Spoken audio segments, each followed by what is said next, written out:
안녕하십니까. 자, 경영지도사 경영학 최종 모의고사 문제 보겠습니다.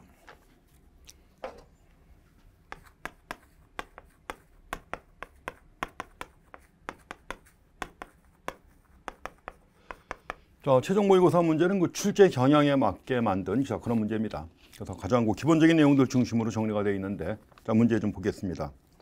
먼저 51번 문제 보겠습니다. 자, 경영자 본연의 사명은 주주에 대한 이익 극대화다.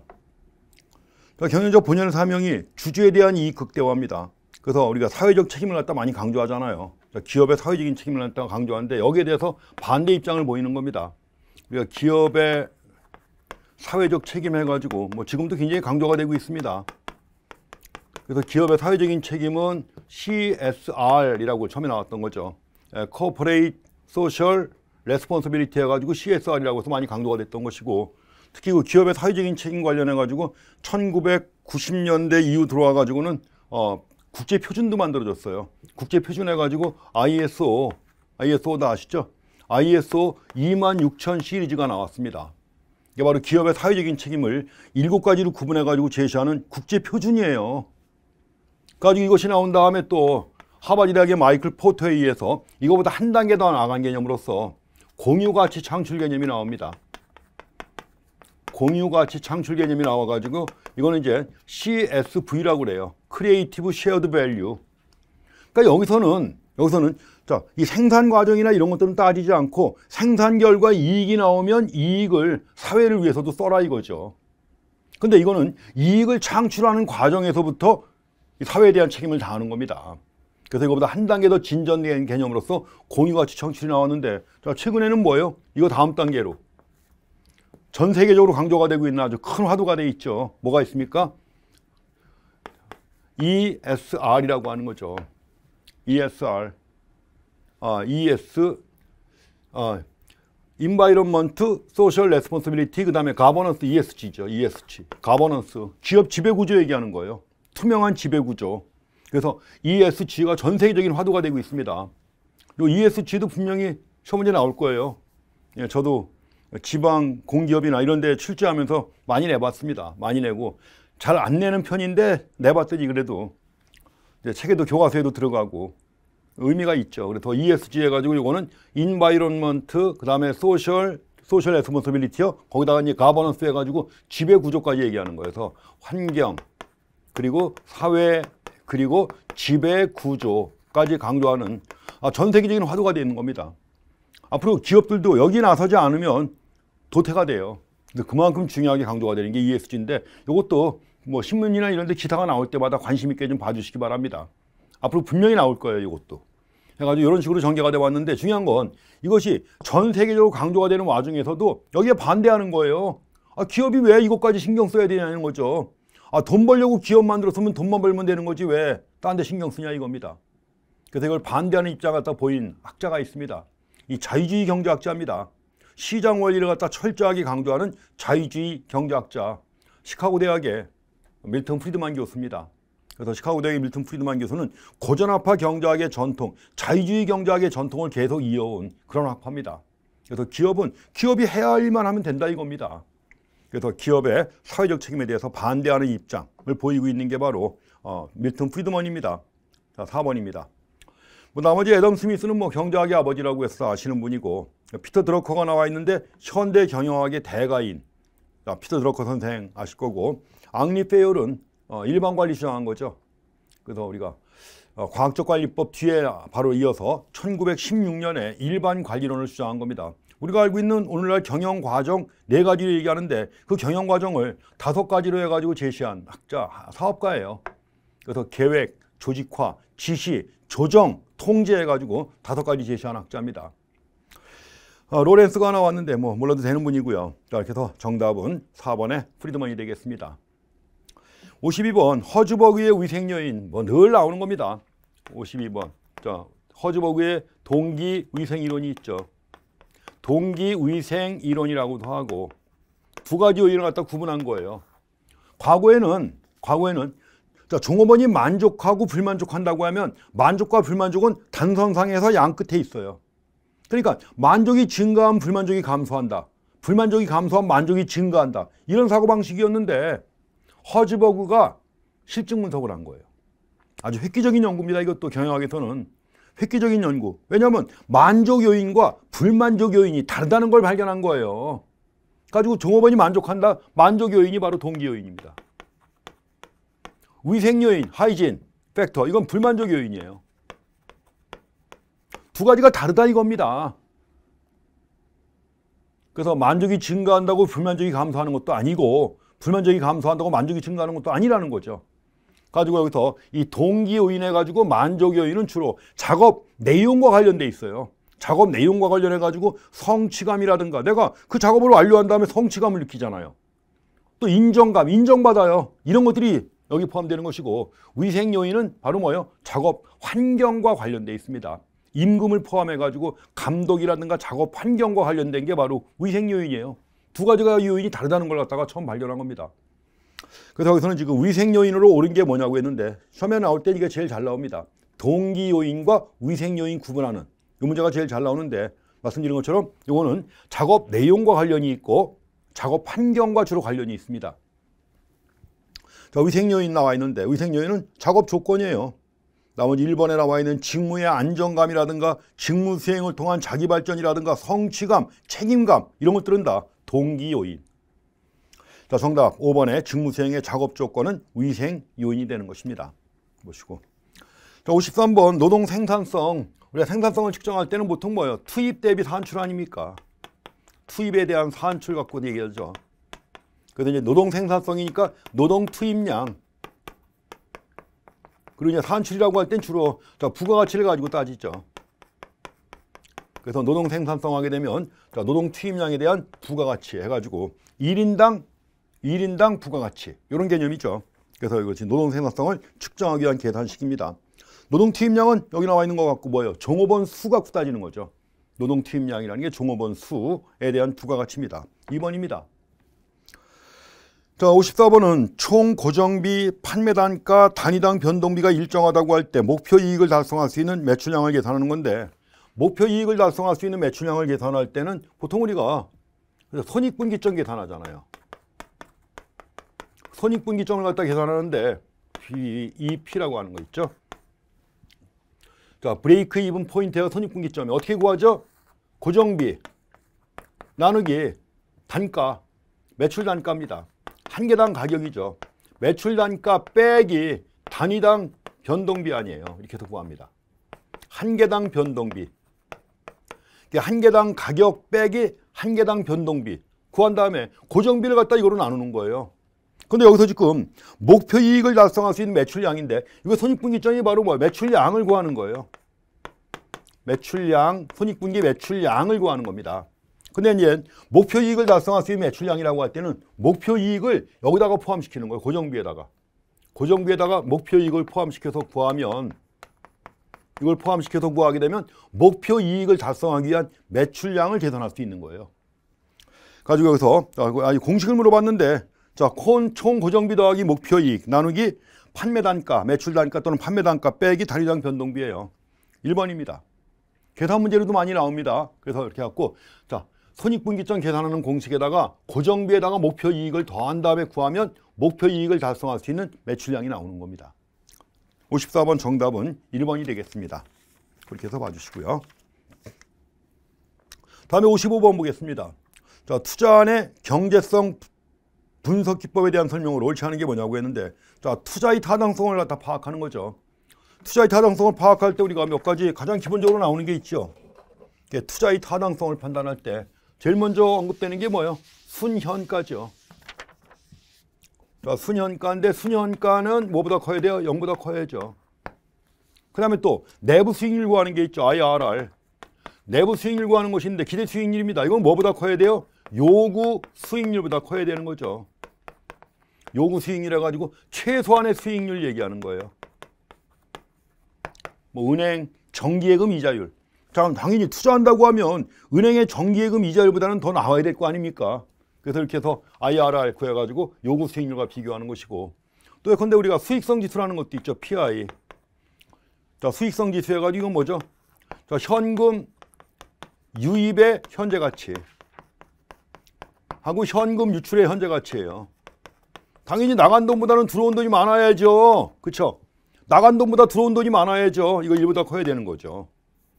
수익성 지수도 있고 여러 가지 타당성 파악 기법이 있습니다. 그리고 이제 되게 우리가 이 요구 수익률은 내부 수익률인데 이 내부 수익률을 다르게 정의하면 NPV를 0으로 만드는 할인율이에요. 이게 NPV가 0이 되게 하는 할인율이라고 하는 겁니다. 그러니까 여기서 두 가지가 밀접한 관계에 있다는 거 아니에요. 근데 우리가 계산해 보면 이 두 가지가 충돌하는 경우가 있습니다. 두 가지가 충돌하는 경우에는 뭐가 더 우위냐? 순현가법이 더 우위에 있는 거예요. 그 점도 같이 여기 나와 있습니다. 그래서 먼저 옳지 않은 것이 뭐냐고 했는데 1번 자, 순현가법 현금 유입의 현재 가치에서 현금 유출의 현재 가치를 뺀 순현가가 0보다 클 때 타당성이 인정되는 겁니다. 맞습니다. 2번 내부 수익률법은 현금 유입의 현가와 현금 유출의 현가를 갖다 일치시킨다고 그랬죠. 순현가를 0으로 만드는 할인율이에요.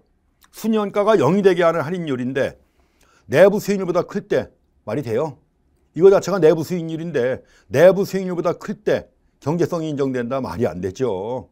자, 요구 수익률보다 커야 되는 겁니다. 2번 틀렸습니다. 3번 위험조정 할인율법이 있죠. 위험조정 할인율법의 위험조정 할인율은 무위험 수익률에다가 투자안의 미래 현계 흐름의 위험 정도에 따른 프리미엄을 고려해가지고 결정하는 겁니다. 위험조정 할인율법 참고로 보시고 한번.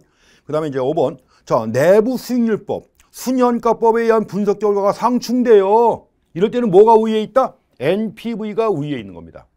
여기에 따르는 거예요. 그래서 이럴 때는 자, 순현가법의 분석 결과가 보다 합리적입니다. 5번 수익성지수법 이겁니다. 수익성지수법. 현금 유입의 현재 가치 나누기 현금 유출의 현재 가치인데 당연히 유출보다 유입이 커야 되겠죠. 1보다 클 때 타당성이 인정되는 겁니다. 자, 뭐 잘 나오는 겁니다. 하나하나 다. 그래서 55번 정답은 자, 2번이 되겠습니다. 자, 56번 무위험 수익률 RF가 5%, 자, 시장 포트폴리오 수익률이 9%이다. 체계적 위험이 1.2인 보통주의 자본 비용을 증권 시장선의 식을 이용한 값으로 옳은 게 뭐냐고 했는데 이것도 공식대로 하시면 되는 거죠. 그러니까 증권 시장선의 공식 그대로 나오는 겁니다. RI 이퀄 뭐죠? 일단은 자, 무위험 수익률 있죠. RF 무수위험률 더하기 그 다음에 뭐죠? 자, 시장 수익률 빼기 RF예요. 그리고 여기다 뭘 곱해줘야 돼요? 여기다가 자, 베타 I를 갖다 곱해줘야 되는 거죠. 여기 준 대로 집어넣으면 됩니다. 무위험 수익률이 얼마? 5%. 5%니까 0.05 더하기 RM이 시장 포트폴리오 수익률이에요. 시장 포트폴리오 수익률이 0.095 빼기 무위험 수익률 0.05인데 여기다가 체계적 위험이 얼마? 1.2를 갖다 곱한 겁니다. 이거예요. 그래서 증권 시장선의 식을 이용해서 구하게 되면 이 값이 0.098이 나옵니다. 0.098 나오죠. 자, 그러니까 9.8%입니다. 그 식 하나 외워두시면 되는 거예요, 이거는. 근데 이것도 뭐 다른 데서도 뭐 가끔 언급되는 내용 중에 하나입니다. 그래서 정답은 4번이 되겠습니다. 다음에 57번 문제 보시죠. 자, 기업 형태 가운데 기업 결합의 결합 방법에 따라 분리된 형태로 볼 수 없는 게 뭐냐? 기업 결합 방법. 그래서 기업 결합해가지고 결합 방법 해가지고 교과서에 의뢰 나오는 게 뭐죠? 카르텔, 트러스트, 컨체른, 컨글로머릿 이런 것들 나오잖아요. 그래서 자, 그에 따른 분리 형태로 볼 수 없는 게 뭐냐고 했는데 1번 다 아시죠? 벤처 캐피탈 이건 뭐예요? 흔히 번역하면 모험 자본이라고 하잖아요. 위험하지만 수익성이 높을 수 있는 자, 수익성이 높지만 위험해요. 여기다 투자하는 겁니다. 이걸 벤처 캐피탈이라고 하는 거죠. 모험 자본이라고 해서 얘기하는 겁니다. 기업 결합 아닙니다, 이거는. 그래서 정답은 1번이 되겠습니다. 나머지 기업 결합 방법도 특징들 잘 나오죠. 그래서 잘 확인하셔야 되는 가장 기본적인 내용 중에 하나입니다. 다음에는 58번 문제 보겠습니다. 행동과학적 관점에서 연구된 경영으로 옳지 않은 게 뭐냐고 했는데 행동과학이라고 하는 거 인간관계론 이후에 등장한 경영학의 한 흐름이에요, 크게. 그래서 인간관계론이 이제 1924년부터 실험에 들어가 가지고 1930년대 인간관계론이 크게 확산되죠. 그다음에 그 이후에 조직론이 나오고 이 버나드라든가 이런 학자들에 의해서 조직론이 만들어지면서 동시에 행동과학 경영이론이 만들어지는 겁니다. 가지고 뭐 동기부여 이론 등등 해가지고 아주 많은 이론들이 나오게 됩니다. 자, 주로 이제 동기부여 이론이 핵심을 이루는 거예요. 그래서 행동과학적 관점에서 연구된 경영 해가지고 주로 동기부여 이론 중심으로 해가지고 시작은 호선 실험으로부터 시작된 거예요. 그래서 호선 실험 그 이후에 다양한 동기부여 이론 해가지고 매슬로우의 욕구 5단계설, 맥그리거의 XY 이론, 또 아지리스의 성숙, 미성숙 이론 다 그때 나온 겁니다. 정답은 5번에 버너드의 협동 시스템 이론인데 이건 근대 조직론이에요. 조직론에 해당하는 분야고 그 이후에 사이어트, 마치 이런 학자들에 의해서 조직론으로 발전하게 된 하나의 흐름이고 또 다른 흐름이 이제 행동과학적 관점에서 발달한 이론입니다. 그래서 크게 구분하면 근대 조직론과 나머지 구분해야 되는 겁니다. 그래서 행동과학적 관점에서 연구된 경영, 옳지 않은 것은 버너드의 협동 시스템 이론입니다. 자, 그렇게 해서 내용 확인하시고요. 다음에 59번 그냥 웃고 말아야 되는 그런 문제입니다. 최고 경영자가 고려해야 하는 경영 환경의 수준과 내용으로 옳지 않은 게 뭐였습니다. 최고 경영자가 고려해야 되는 경영 환경입니다. 당연히 글로벌 차원에서 경쟁 환경의 변화도 파악을 해야 될 것이고 국가 차원에서 국제 경쟁력도 파악해야 할 것이고 산업 차원에서는 산업 구조 내지는 산업 경쟁, 기업 차원에서는 경쟁 기업에 대한 분석 필요하죠. 아니 가족 차원에서 경영권의 유지, 말도 안 되는 그냥 서비스 문제입니다. 실제로 문제가 나온다 그러면 서비스 문제로 보시면 되겠죠. 자, 정답 당연히 5번인 거 이해가실 겁니다. 다음에 60번 문제는 기업의 차별적 성과를 나타내는 최근의 관점에서 기업을 유형자원과 무형자원의 집합체로 파악을 해요. 자, 조직 행동에서 새로운 접근 방법이에요. 이게 유형자원과 무형자원의 집합체로 파악하는 관점이에요. 그래서 기업이 보유한 자원, 인적 자원, 물적 자원, 지식 자원 등등 기업이 보유한 자원 있잖아요. 그 자원하고 능력을 경쟁 우위의 원천으로 파악하는 접근 방법입니다. 관점이에요. 뭐라 그래요 이걸? 자원 준거 관점이라고 합니다. 리서치 베이스트 해서 자원 준거 관점이라고 하는 겁니다. 자, 정답은 1번이 되겠습니다. 다음에는 61번 문제. 자, 조직구조 설계에 영향을 미치는 요인으로 옳지 않은 것이 뭐냐고 했는데 우리가 조직구조를 설계할 때 기본 변수가 있고 상황 변수가 있잖아요. 자, 조직구조를 설계할 때 자, 기본 변수. 그러니까 전통적으로 강조가 되는 게 기본 변수죠. 기본 변수가 있고 또 상황 변수가 있습니다. 자, 기본 변수라고 할 때는 주로 뭘 강조하는 거예요? 집권화할 거냐, 분권화할 거냐 이런 것들. 공식화할 거냐 아니냐는 거죠.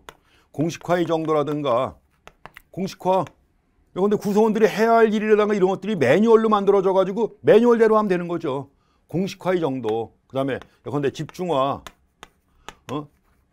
의사결정 권한이 한 사람에게 집중되느냐 아니냐 이런 것들이 있잖아요. 이것들은 다 기본 변수죠. 근데 그 이후에 이것보다 더 중요한 게 있다고 해서 여러 학자들에 의해서 연구가 됩니다. 근데 기업이 사용하는 기술이 어떤 기술이냐에 따라서 거기에 맞는 조직을 만들어야 된다는 거. 상황이에요. 컨틴전시. 그러니까 모든 경우에 적용될 수 있는 그런 조직은 없다는 거예요. 상황에 알맞는 그런 조직을 만들어야 된다는 거죠. 근데 그 상황 변수에 기술을 가지고 연구하는 학자들도 몇 명 있고 또 전략을 가지고 연구하는 학자들이 있죠. 전략. 또 기업의 규모도 중요하죠. 당연히 대기업에 적합한 조직하고 중소기업에 적합한 규모 다르죠. 당연히 규모.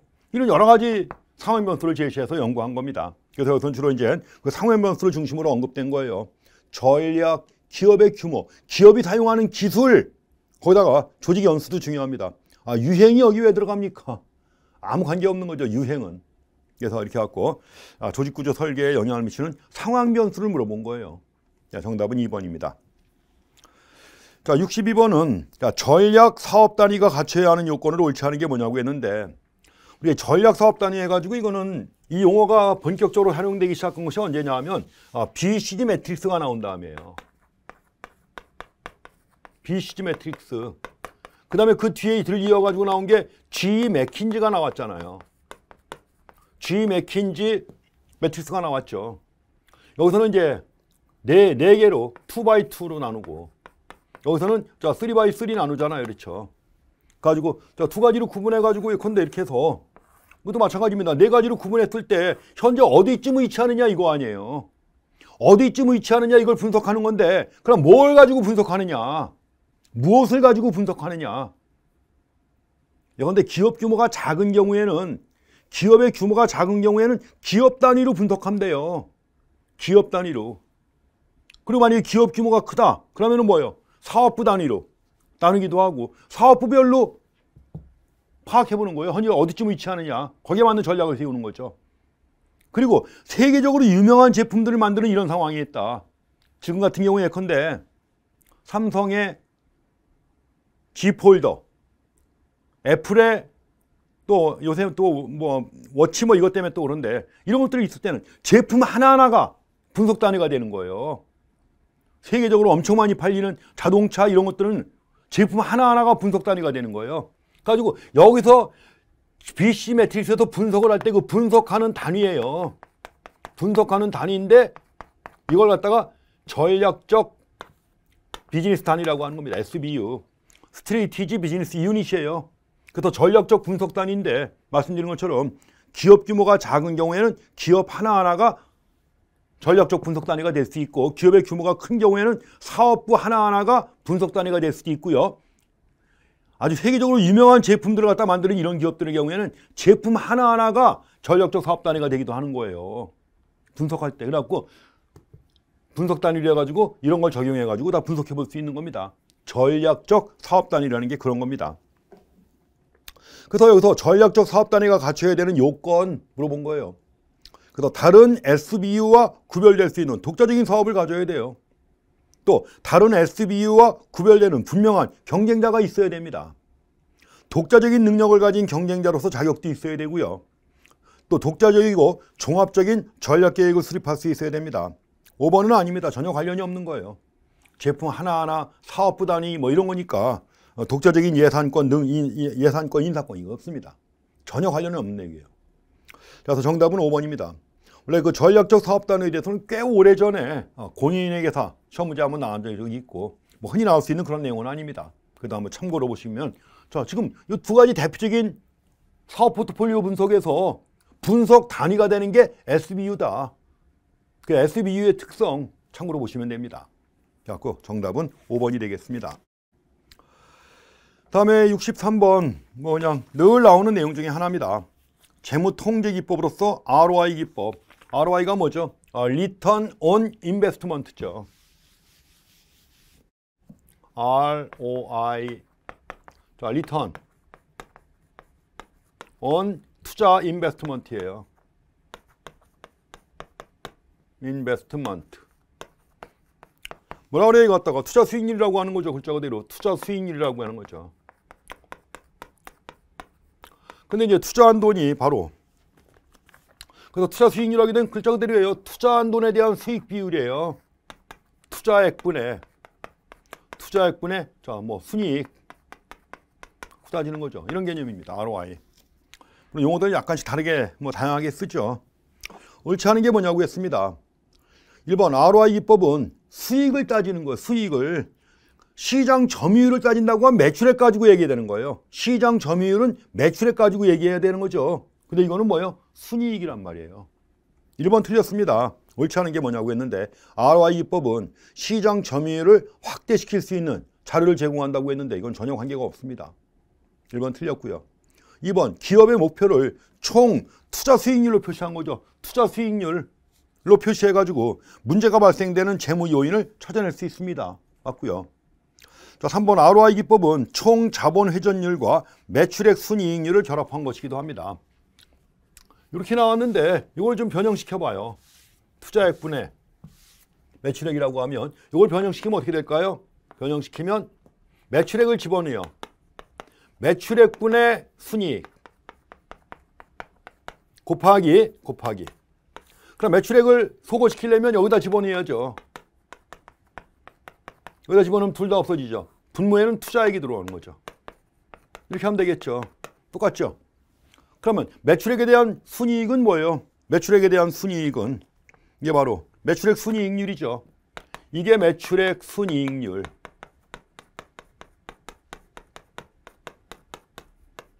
그럼 투자액에 대한 매출액은 분자의 매출액이 들어가요. 뭐예요? 회전율 아닙니까 이게? 근데 투자액이라는 게 결국 이제 차라리 자본으로 파악할 수도 있죠. 그래서 갖다 우리가 총 자본 회전율이라고도 해요. 총 자본 회전율 되는 거죠. 두 가지 곱한 거예요. 그래가지고 거기에 자 3번에 나온 것처럼 ROI 기법은 총 자본 회전율과 매출액 순이익률을 결합한 것이다. 이렇게 나옵니다. 맞죠? 그 다음에 4번 기업의 경영자나 종업원의 업적 평가를 기반으로 통제하기 위해서는 더 타당성이 있습니다. 그리고 각 부서의 목표와 기업의 목표를 정확하게 인식을 시켜서 기업 활동이 기업 목표와 직결되도록 할 수 있는 거죠. 그래서 옳지 않은 것은 1번이 되겠습니다. 그 다음에 64번 문제 그냥 한번 읽어보고 지나가시면 되는 그런 문제입니다. 기업 경영과 관련된 최근의 환경 변화 추세예요. 최근의 환경 변화. 자, 고객의 니즈가 단일화되고 있나요? 다양화되고 있나요? 당연하죠. 자, 1번이 틀렸습니다. 여러 가지 최근의 환경 변화 추세 해가지고 스피드와 제품 수명 주기는 점점 단축되고 있습니다. 제품 수명 주기. 자, 스마트폰 매년 신제품 나오니까 바꾸는 사람이 있어요. 1년. 옛날 같으면 가전제품 하나 사가지고 진짜 마르고 닳도록 깨지면 붙이고 해가지고 또 쓰고 했는데 지금 그거 전혀 없죠. 제품 수명 주기가 단축되고 있고 편의와 고령화 사회. 정답은 1번입니다. 그 다음에 65번. 자, 마케팅의 최고 권위자로 알려진 필립 코틀러 교수는 자, 미래형 마케팅에서 개선되어야 할 마케팅의 성격을 제시했다. 이 중에서 거리가 먼 것은 뭐냐? 개선되어야 할 마케팅이에요. 자, 필립 코틀러 선생의 마케팅 원리는 지금도 교과서가 나옵니다. 그래서 뭐 요약한 것도 나오고 교과서가 계속 개정판이 3년마다 한 번씩 나오고 있어요. 대단한 노익장이죠. 전 세계에서 제일 많이 보는 교과서입니다. 물론 국내에서도 원서도 쓰고 번역서도 계속 나오고 그러면서도 상당히 아주 가장 최근에 뭐 광고나 이런 거 얘기하더라도 가장 최근에 광고가 다 반영돼 가지고 나오고 있어요. 대단합니다. 자, 그 코틀러 선생님이 미래형 마케팅에서 개선되어야 할 마케팅의 성격을 제시했는데 거리가 먼 게 뭐냐고 했는데 상식으로 파악하시면 됩니다. 자, 마케팅과 판매를 동일시하는 거 개선해야죠. 판매가 아니에요. 이제 잘 아시겠지만 마케팅 컨셉이라고 하는 거 있죠. 마케팅 컨셉이라고 그래요. 마케팅 컨셉이 어떻게 전개되어 왔죠? 마케팅 컨셉. 제일 먼저 나온 게 뭐예요? 제일 먼저 나온 게 제품. 그 다음에 뭐예요? 품질 강조하는 거죠. 그래서 마케팅 컨셉 해가지고 제일 먼저 나온 게 원가. 원가를 갖다가 소비자는 싼 걸 좋아한다는 얘기예요. 그다음 두 번째 제품 개념이 나옵니다. 제품 컨셉이에요. 여기서는 뭐예요? 소비자는 원가보다 품질을 중요시한다는 거예요. 다음에 세 번째 나온 개념이 뭐예요? 판매. 많이 팔아야 한다는 거죠. 그 다음에 나온 게 마케팅 컨셉이에요. 마케팅이에요. 달라요. 판매하고 구분해야 돼요. 단순한 판매가 아니라 마케팅의 경우에는 마케팅 요소 4P가 포함된 이런 개념이란 말이에요. 그 다음에 나온 게 뭐예요? 사회적 마케팅. 사회지향적 마케팅. 이거 나온 거죠. 이런 식으로 해가지고 마케팅 컨셉이 변천돼 왔단 말이에요. 원가에서, 제품에서, 판매에서, 마케팅. 이거 구분해야 되는 거란 말이에요, 이게. 판매와 마케팅을 구분해야 된다는 얘기예요. 근데 마케팅과 판매를 동일시하는 행위는 개선되어야 할 마케팅 성격이다 하는 겁니다. 2번. 판매보다는 고객의 실질적 욕구를 갖다 이해하고 만족시키는 거. 이건 지향해야 할 거죠. 단순한 판매가 아니라 고객의 실질적 욕구를 갖다 이해하고 만족시키는 거. 이건 지향해야 할 상황이죠. 개선이 아니라. 3번. 고객 관리보다 고객 유치에 중점을 둔다. 개선해야죠. 고객 유치보다 중요한 게 고객 관리입니다. 고객 관리가 중요하니까 CRM이 나온 거 아니에요. 마케팅과 관련해서 CRM, 고객 관계 관리라고 하는 게 언급되어 있는 거죠. 고객의 평생 가치보다는 거래 이익을 우선한다. 바뀌어야죠. 거래 이익이 아니라 고객의 평생 가치. CRM이 추구하는 게 바로 뭐예요? 고객 생애 가치를 갖다가 커스터머 LTV. 커스터머 LTV를 갖다가 극대화하고자 하는 거 아니에요? 고객 생애 가치를 CRM을 통해서. 그 다음에 목표 가격 전략보다는 비용 마진에 근거한 가격 결정? 아니죠. 비용 마진이 아니라 뭐예요? 목표 가격. 나머지는 다 개선해야 될 내용이고 2번이 아닙니다. 답은 아주 쉬워요. 이렇게 보시고요. 65번 정답은 2번입니다. 다음에 66번 자본 예산 중에서 회수기간법에 대한 내용으로 옳지 않은 게 뭐냐고 했는데, 자, 회수기간법은 뭐죠? 주먹구구식이죠. 비할인 방식입니다. 현재 가치 구하지 않고 그냥 따져보는 거예요. 현재 가치 구하지 않고. 그래서 이거 갖다가 비할인 방식이라고 그래요. 우리가 앞에서 봤던 NPV라든가 IRR 이런 것들은 다 할인 방식이에요. 현재 가치 구해가지고 파악하는 거예요. 미래 기대 수익의 현재 가치 구해가지고. 근데 이거는 현재 가치 구하지 않습니다. PV 계산을 안 해요. 현재 가치 계산하지 않고 그냥 주먹구구식으로. 가지고 회수기간 딱 따져본 다음에 목표 회수기간과 비교하는 거죠. 그래서 회수기간 구해봤더니 이것이 자 목표 회수기간하고 비교하는 거죠. 만약에 목표 회수기간보다 이게 짧다. 그러면 당연히 뭐예요? 짧으면 투자해야죠. 투자한 금액을 회수하는 데 걸리는 기간이에요. 10억을 투자했는데 매년 1억의 수익이 나온다고 하면 회수기간은 10년인 거죠. 가지고 회수기간이 목표 회수기간보다 짧다 그러면 당연히 투자하는 거예요. 그렇게 하는 겁니다. 자, 이렇게 해서 회수기간법 옳지 않은 게 뭐냐고 했는데 3번입니다. 시간가치. 화폐의 시간가치는 고려하지 않고 있다는 거죠. 그래서 3번에 현금의 시간적 가치를 고려하고 있다고 했는데 아닙니다. 이거는 비할인 방식이에요. 정답 4번이 되겠습니다. 자, 67번 문제 아주 쉬운 문제입니다. 다음 생산관리의 목표로 옳지 않은 게 뭐냐고 했습니다. 생산관리의 목표가 되는 것은 4가지예요. 모든 교과서에 다 나와요. 첫 번째 원가, 두 번째 품질, 세 번째 시간 또는 납기, 네 번째 유연성. 모든 경영학 교과서에 다 나오는 겁니다. 그래서 옳지 않은 것은 1번에 제품 최고의 설계라고 나와 있는데 아닙니다. 틀렸습니다. 다음에 68번 문제 보겠습니다. 종업원 지주제에 대한 설명으로 옳지 않은 게 뭐냐고 했는데 종업원 지주제 가지고 Employee Stock Ownership Plan 해가지고 이솝이라고 그래요. 약자로 쓰면 이솝이라고 합니다.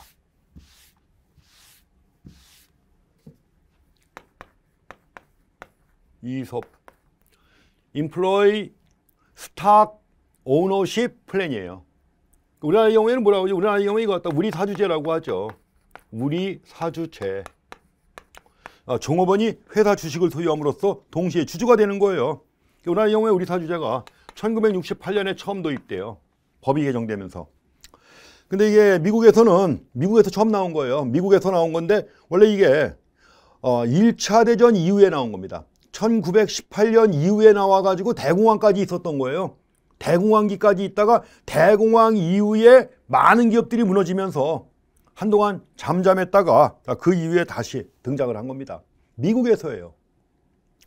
그래서 옳지 않은 게 뭐냐고 했는데 뭐 1번, 2번 뻔한 얘기고 3번 보시게 되면 1930년대 이후 일본을 중심으로 발달한 제도라고 했는데 틀렸습니다. 일본이 아니고 미국에서 시작된 거예요. 주로 이제 활발해진 것은 대공황 이후 대공황이 어느 정도 회복이 되면서 그 이후에 미국에서 아주 활성화된 겁니다. 자, 3번이 틀렸습니다. 중요한 목표 중에 하나가 4번이죠. 경영 참가의식을 높이는 거죠. 종업원이지만 동시에 주주고 내가 열심히 일해서 이익을 내면 나도 배당받는단 말이에요. 열심히 일하겠죠. 그래서 경영 참가의식을 높여가지고 기업에 대한 충성심 내지는 귀속의식을 높이고자 하는 목적이 있는 겁니다. 자, 이렇게 해서 옳지 않은 것은 3번이 되겠고요. 다음에 69번 다음 중 조직개발과 가장 관련이 많은 학자가 누구냐고 했는데 조직개발과 관련해서 나오는 학자는 누구죠? 자, 프렌치가 있습니다. 참고로 보시면 돼요. 별 얘기 아닙니다. 여기 뭐 여러 사람 나와 있는데 다 옛날 별로 이렇게 언급되지 않는 분들이에요. 쿤츠가 나왔는데 쿤츠는 이 경영학의 학파 있죠. 학파를 갖다 몇 가지로 구분한 거예요. 그래서 원래 1961년에 경영 이론의 밀림이 경영 이론의 밀림이라는 책을 써요. 가지고 여러 학파들이 서로 대립하면서 난립하고 있다 해가지고 학파를 갖다 구분해가지고 그 당시 학파들끼리 그 대립하고 있는 상황을 갖다가 정리한 학자입니다. 가지고 6개 학파로 다 구분했어요. 6개 학파 또는 6개 접근 방법 구분한 학자가 쿤츠입니다. 어지간한 교과서에는 안 나와요. 근데 쿤츠가 나온 교과서가 좀 꽤 됐는데 옛날 방송통신대학교 경영학 원론 교과서에서 쿤츠가 언급된 바가 있습니다. 그리고 다른 책은 거의 없어요. 4번에 스톡딜 나왔는데 못 들어보셨을 겁니다. 스톡딜. 리더십 이론의 초창기 학자예요. 근데 초창기 학자인데 우리가 알자 리더십 이론 제일 먼저 나온 게 뭐죠? 리더십 특성 이론 나와 있죠. 리더십 특성 이론 뭐 한 거예요? 역사상 위대한 리더들, 역사상 위대한 리더 해가지고 나폴레옹 또 누가 있나 이런 역사상 위대한 리더들의 공통된 특징을 연구해 본 거예요. 뭔가 공통점이 있지 않나. 있겠어요? 리더는 키가 커야 된다. 리더는 힘이 세야 된다. 센 사람도 있고 안 센 사람도 있고 키 큰 사람 작은 사람 다 있잖아요. 별로 이렇게 특성을 찾지 못한 거예요. 그래서 그 다음에 나온 게 리더십 행위 이론 아니에요. 리더들의 행위를 중심으로 연구하는 거예요. 예컨대 위기에 처했을 때 어떻게 행동을 했는지 뭐 이런 것들. 그로부터 뭔가 이제 의미 있는 걸 찾아냈죠. 그다음에 이제 그 이후에 리더십 상황 이론 나오고 그다음에 현대적 리더십 이론 나온 거죠. 요새 뭐 변혁적 리더십이라든가 등등 여러 가지 새로운 리더십 나오고 있잖아요. 이런 식으로 발달해 온 건데 제일 먼저 나온 게 리더십 특성 이론, 흔히 위인 이론이라고 그래요. 역사상 위인들의 공통점을 찾고자 했던 건데 그때 연구했던 학자 중에 하나가 스톡딜이에요. 그러니까 교과서에 거의 안 나오죠, 당연히. 자, 여기서 조직개발과 관련된 학자 해가지고 프렌치 참고로 한번 보시면 됩니다. 다음에 70번 문제, 기업 집중에 관한 내용으로 옳지 않은 게 뭐냐고 했습니다. 별도로 쓸데없는 얘기입니다. 기업 집중해가지고 기업 결합이에요. 기업 결합해가지고 카르텔 가장 대표적인 게 오펙이 있죠. 국제 석유 카르텔이라고 하는 거죠. 석유 수출국 기구들이 모여가지고 만든 카르텔. 그래가지고 유가 올리고 하잖아요. 유가 올리고 생산량 줄이고 유가를 올리려면 생산량 줄여야 되는 거죠. 담합해가지고 그런 겁니다. 근데 각국은 독립성이 유지가 되는 거죠. 단지 행동만 통일하지. 카르텔, 기업 연합이라고 합니다. 그 다음에 공판 카르텔 해가지고 신디케이트라고 하는데 공판 카르텔 이런 말 지금 거의 안 써요. 단지 카르텔의 유형 중에서 가장 강력한 카르텔이 신디케이트다 하는 말은 나옵니다. 그렇지만 그 신디케이트를 갖다가 공판 카르텔이라고 해서 아주 옛날 옛적에 써먹던 용어들이에요. 일본 책에 나와가지고 지금은 안 씁니다. 그냥 신디케이트라고 써요. 자, 카르텔은 기업 합동이라고 한다고 했는데 3번 기업 합동은 트러스트 얘기하는 겁니다. 트러스트를 갖다가 기업 합동이라고 그래요. 카르텔은 기업 연합이라고 합니다. 자, 이렇게 해서 여기 정답은 3번인데 그냥 지나가셔도 됩니다. 별 얘기 아닙니다. 물론 처음에 유사한 내용이 나온 적은 있지만 그냥 참고로 그냥 보고 지나가시면 됩니다. 71번 직무분석, 직무평가, 인사고과의 선후관계의 순서가 옳은 게 뭐냐고 했는데 우리가 조직과 관련해가지고 조직과 관련해서 제일 먼저 하는 게 뭐예요? 직무분석을 하죠. 직무분석을 하게 되면 두 가지 인적자원관리에서 필요한 겁니다. 직무분석을 해요. 그래서 두 가지 보고서가 나옵니다. 직무기술서, 직무명세서 두 가지 보고서가 나오죠. 이게 나와야만 이걸 바탕으로 해가지고 뭐예요? 여러 가지 그 직무설계도 하고 직무평가도 하고 인사고과도 하고 다 할 수 있는 거예요. 직무설계 해가지고 다 아시는 게 있죠. 직무순환, 잡 로테이션이라든가 직무확대, 직무충실화 같은 것들 이런 것들 하려면 당연히 이게 있어야 된단 말이에요. 이걸 하려면 이걸 먼저 해야 되는 것이고 직무확대, 직무충실화 같은 것들 그 다음에 직무평가를 해야만 직무급 도입할 수 있는 거죠. 그러니까 직무급 임금체계 도입하려면 직무평가가 있어야 돼요. 그래갖고 직무평가를 통해서 또 직무급 임금체계도 도입하는 것이고 자 인사고과에도 활용이 됩니다. 근데 이런 것들이 다 이루어지려면 기초가 되는 게 직무와 관련된 보고서예요. 두 가지 보고서. 이것도 중요합니다. 요거는 직무요건 중심이죠. 직무요건. 직무명세서는 직무를 수행하는 사람 요건이에요. 인적 요건.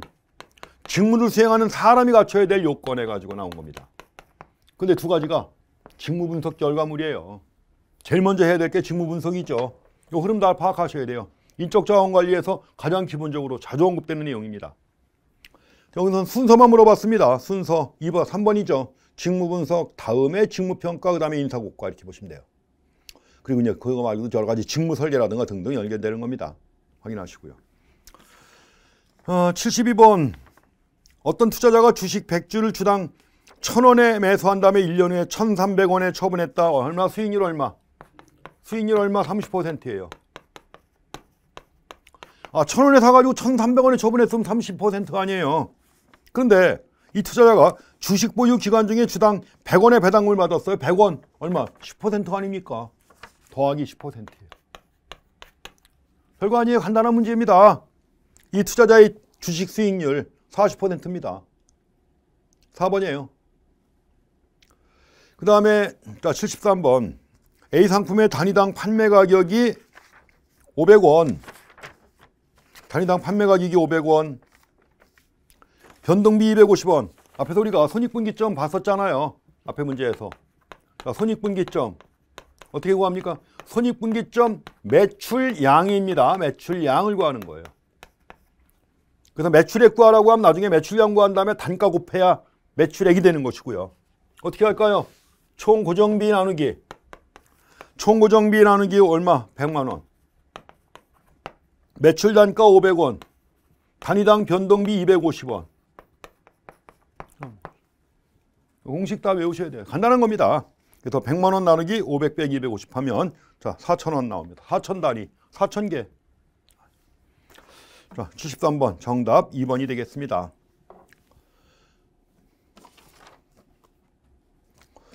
다음에는 74번. 다음 중 성과급제를 채택해야 하는 경우. 성과급이라는 건 뭐죠? 임금 형태에 해당하는 거죠. 우리가 임금 체계는 임금의 구성 내용 관련된 거예요. 임금의 구성 내용 해가지고 기본급 더하기 수당 이런 거 아니에요. 근데 기본급을 정할 때 어떻게 할 것이냐는 거죠. 기본급을 정할 때 연공급, 직무급, 직능급이 있죠. 이건 임금 체계. 임금 형태는 임금의 지급 방법, 계산 방법이에요. 임금을 계산할 때 어떻게 할 것이냐. 시간을 중심으로 계산할 거냐, 작업한 양을 가지고 계산할 거냐 이거죠. 그래서 시간급제와 성과급제는 임금 형태와 관련된 내용입니다. 임금 형태라고 하죠. 그래서 이제 시간급제, 그 다음에 성과급제를 기본으로 해가지고 기타 여러 가지 특수임금제가 많아요. 또 두 가지를 결합한 특수임금제가 굉장히 종류가 많죠. 그렇지만 기본은 두 가지입니다. 여기서 성과급제와 관련해서 많이 언급되는 게, 제일 많이 언급되는 게 그겁니다. 성과급제는 내가 만든 것만큼 임금으로 받아요. 많이 만들어야죠. 많이 만들다 보면은 뭐예요? 불량품이 많이 나와요. 성과급제의 문제점이 이겁니다. 많이 만들려고 애쓰다 보면은 불량이 많이 발생해요.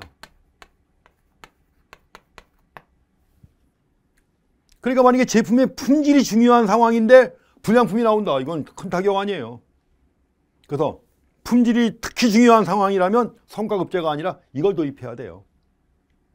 꼼꼼하게, 시간이 들어도 꼼꼼하게 불량품은 안 나오잖아요. 그래서 그만큼 제품의 품질이 중요한 경우에는 성과급제가 아니라 시간급제 도입해야 한다는 게 제일 많이 언급되는 내용입니다. 여기서도 그거예요. 그래서 74번 다음 중 성과급제를 채택해야 하는 경우로 보기 어려운 게 뭐냐고 했습니다. 1번 제품의 품질이 중시가 될 때, 이럴 때는 시간급제 도입해야 돼요. 1번입니다. 반면에 이제 노력의 투입과 산출량과의 관계가 분명할 때, 이럴 때 성과급제 투입하면 되겠죠. 생산량 측정이 용이할 때, 몇 개 만들었는지 측정이 가능해야죠. 서비스업 같은 경우 있죠. 자, 서비스업 같은 경우에는 성과를 측정할 수 있어요? 없어요? 없죠. 이런 경우에는 당연히 뭐예요? 시간급제 도입하죠. 자, 직무가 표준화되고 작업 흐름이 규칙적이다. 각 작업자에 대한 감독이 용이할 때, 이럴 때. 그래서 자, 정답은 1번입니다. 보시면 되겠고. 자, 75번. 저스트인타임 시스템을 운영하기 위하여 생산 공정상에 필요한 부품을 필요한 시기에 조달하려고 도요타 자동차에서 개발한 기법입니다. 저스트인타임 적시 공급 시스템이에요. 도요타 자동차 안에 부품 재고가 없어요. 생산 공장에 투입되는 시점에 맞게 뭐요? 타이어건 문짝이건 다 공급되어 오는 겁니다. 투입하는 시점에 맞게. 공장 안에는 재고가 없어요. 이걸 저스트 인 타임이라고 하는 것이고, 그 다음에 각각의 공정마다 카드가 붙어 있어요. 카드가 붙어 있어가지고 어떤 부품이 어떻게 투입될 건지 다 카드에 나와 있어요. 전후 공정까지 다 포함해가지고. 이 카드를 뭐라 그래요? 간판. 우리식으로 한자로 쓰면 간판이에요. 그런데 일본에서는 뭐라고 해요? 칸반 시스템이라고 하는 거죠. 그래서 우리가 이걸 도요타 생산 시스템이라고 합니다. 도요타 생산 시스템 해가지고 TPS라고 그래요. 도요타 프로덕션 시스템. 그리고 낭비를 없애는 게 가장 중요한 거죠. 이거는 낭비를 없애는 게 가장 중요한 것이기 때문에 낭비를 갖다 없앤다는 의미에서 린 생산 시스템과도 연계가 되는 거예요. 린 생산 시스템. 린이라는 말은 얇다 이런 얘기예요. 얇다. 낭비를 없앤다는 얘기예요. 그리고 관련되는 게 바로 기초가 되는 게 저스트 인 타임이고, 여기 연계되는 게 칸반이에요. 칸반 시스템이라고 하는 겁니다. 이렇게 해갖고 자, 저스트 인 타임 확인하셔야 돼요. 그리고 저스트 인 타임 나올 때 흔히 많이 물어보는 것 중에 하나가 뭐냐? 요거는 도요타 자동차에서 자동차를 만든다. 어떨 때 만들어야 돼요? 소비자가 주문해야 만들 거 아닙니까? 소비자가 주문해야만 생산이 시작되는 거 아니에요? 생산이 시작되니까 당연히 부품도 조달돼야 할 것이고, 풀 방식이라고 합니다. 풀 방식이라고 하는 겁니다. 이게 많이 언급되는 거예요. 저스트 인 타임은 풀 방식이다.